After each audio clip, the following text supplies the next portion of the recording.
So, here we are. I hope you're ready. These are going to be very intense. My name is Danny Burke, and this is the top 10 scary human experiment stories, part 2. Starting off at number 10 now, we have the Manhattan Project. Some of you guys may recognize the name of this one. It was the secret name for America's project to produce the atomic bombs that brought World War II to an end. Harry Daghlian was a young physicist who worked on the project. During an experiment on August 21st, 1945, he was attempting to build a neutron reflector manually by stacking a set of 4.4 kilogram tungsten carbide bricks in an incremental fashion around a plutonium core. Unfortunately, he dropped a brick which set off a chain reaction. He tried to stop the reaction, but by the time it was over, he received a high dose of neutron radiation. Harry received intense medical care for severe radiation poisoning. His mother and sister even flew out to New Mexico to care for him, but Harry fell into a coma. He died 25 days after the accident. His death resulted in new safety regulations when handling radioactive material. Next up at number 9 now, we have the Dioxin Test. In 1965, dermatologist Dr. Albert Kligman conducted a study on behalf of the US Army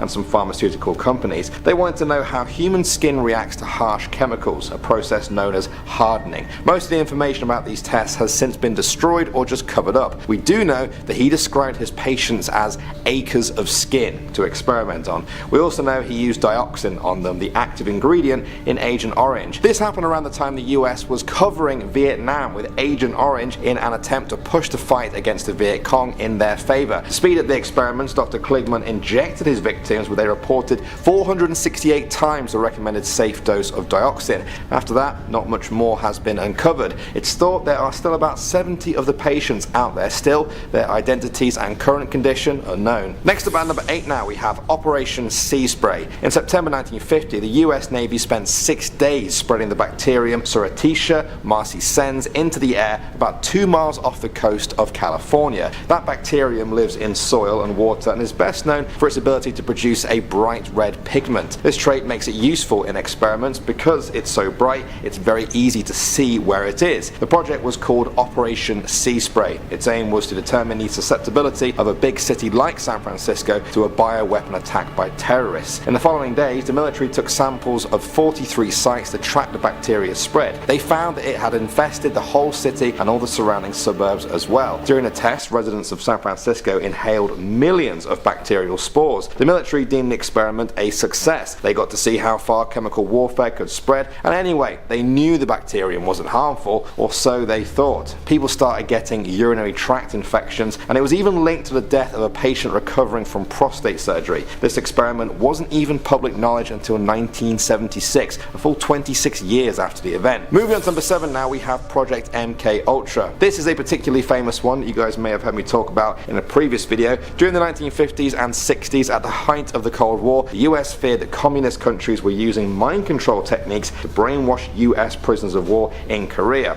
They wanted in on the action. So in response, the CIA authorized Project MK Ultra in 1953. The secret operation was aimed at developing a defense against drugs or other manipulators that could control human behavior. Such was the secrecy of this project that even today, not much is known about it, but we do know this. The project involved more than 150 human experiments involving psychedelic drugs, paralytics, and electroshock therapy. Sometimes the test subjects were aware they were participating in a study, but shockingly, many did not, even when the hallucinogenic effects started kicking in. Can you even imagine how scary that would be? Many of the tests took place at universities, hospitals, or prisons in the US and Canada between 1953 and 1964. The CIA didn't keep many records though, and any good ones were destroyed when the program came to an official end in 1973. Moving on to number 6 now, we have North Korea. Some of the things we've all heard about North Korea may not be true, but some of them may be even worse than we could ever imagine. In 2014, a former North Korean officer stepped forward to say that the nation's military were using mentally and physically disabled children as test subjects in chemical experiments. He said this was the last straw that caused him to defect and leave the country. The man was called Im Cheon-young. and he said he was taken to special training at the military academy. It was there where they taught him how to confuse the enemy without revealing your own forces, how to carry out assassinations, and how to use chemical weapons. He was close to defecting on this alone, and then came the field learning. This involved testing biological and chemical weapons on so-called objects. At first, these objects were mice, but soon they were using humans. Im said that he saw with his very own eyes disabled people, sometimes children, being killed by these chemical weapons just to show the soldiers how they worked. One expert said this is not surprising. Anyone who visits the capital will never see disabled people because they are allegedly taken away as children and incarcerated in special camps. Perhaps these evil experiments are what the camps are all leading up to. Moving on to number 5 now, we have Project QKHILLTOP.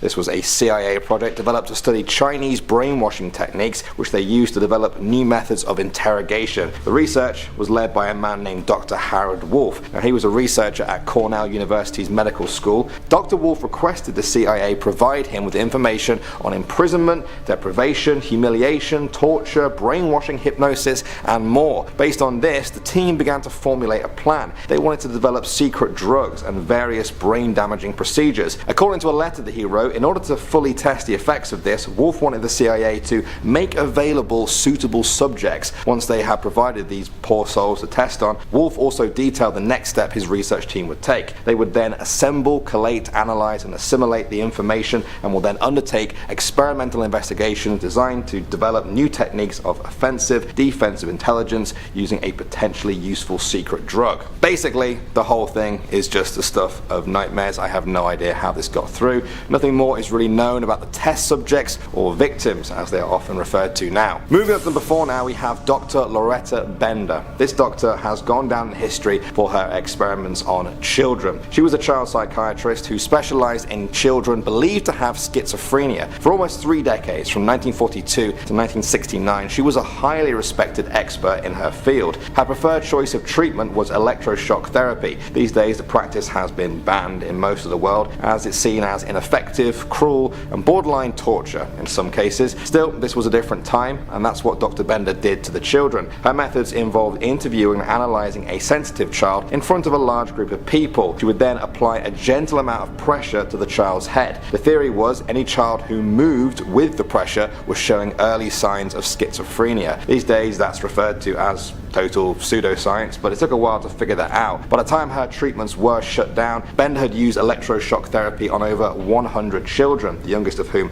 was just age 3. Reports described her as uncaring and the study as unethical. The shocks can cause memory loss, nausea, headaches, jaw pain, or even serious heart trouble, even in kids. Some say all of this was a result of Bender's misunderstood childhood that she had, and she was the product of her own environment and family. Now that is proper psychology, I'm just saying.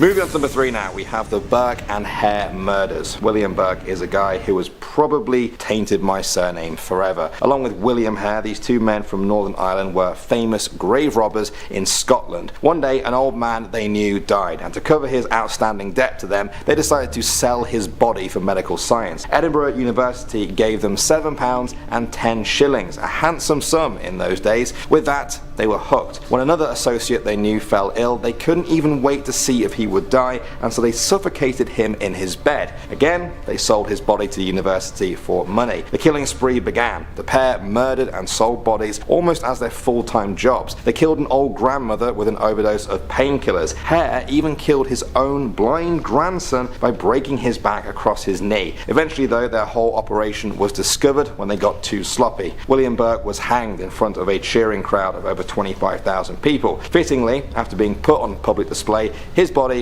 was donated to medical science. Next up at number 2 now, we have J. Marion Sims. This doctor was once praised as the father of modern gynecology. Now his reputation has been tarnished forever. It was found that he practiced these surgical techniques that made him famous on enslaved women. They included Lucy, Anarcha, and Betsy. The rest of them are unknown. He performed 30 surgeries on Anarcha alone, all without anesthesia. His legacy has long been questioned questioned for the disturbing ethical questions that it raises, especially by those who believe that he used black women as medical guinea pigs without their consent. The Black Youth Project 100, a group of activists aged between 18 and 35, staged protests at a statue of Sims in New York. They wore hospital gowns splashed with red paint dripping down their legs. In a Facebook post, they explained that Sims had purchased black women slaves and used them as guinea pigs for his untested surgical experiments. He repeatedly performed genital surgery on black women without anesthesia because, according to him, black women don't feel pain. Despite his very inhumane tests on black women, Sims was named the father of modern gynecology, and his statue currently stands right outside the New York Academy of Medicine. And finally, number 1 now, we have the pregnant women. In January 2018, it emerged that after the Second World War, the US military gave nearly 1,000 pregnant women radioactive iron by their doctors without their knowledge. This was all part of a series of experiments to test the effects. Between 1945 and 1947, researchers at Vanderbilt University conducted this sick experiment that was funded by the US Public Health Service. All of the women were poor and had no knowledge of the experiment whatsoever. Afterwards, they were not even informed that they had been part of the study either. The radioactive iron was given as part of a medical cocktail by health officials that they trusted. Their aim was to record the absorption of iron during pregnancy. However, in the years since then, investigators have said this too was a lie, and that the real reason was for the military to learn more about radiation exposure. In the 1990s, Vanderbilt University finally acknowledged and investigated the experiments. The story broke when 2 women and one of their daughters filed a lawsuit against the university for exposing them to radiation. One of the women was Emma Kraft. She said at a Senate hearing that the experiments caused the death of her 11-year-old daughter due to cancer. The true effects of the study are still being investigated today. Well guys, I would say we learned a valuable lesson here today, but I think all of us already know that human experimentation is a very shady business. I hope you found the stories interesting though, and a reminder to question everything in life, but be cool about it.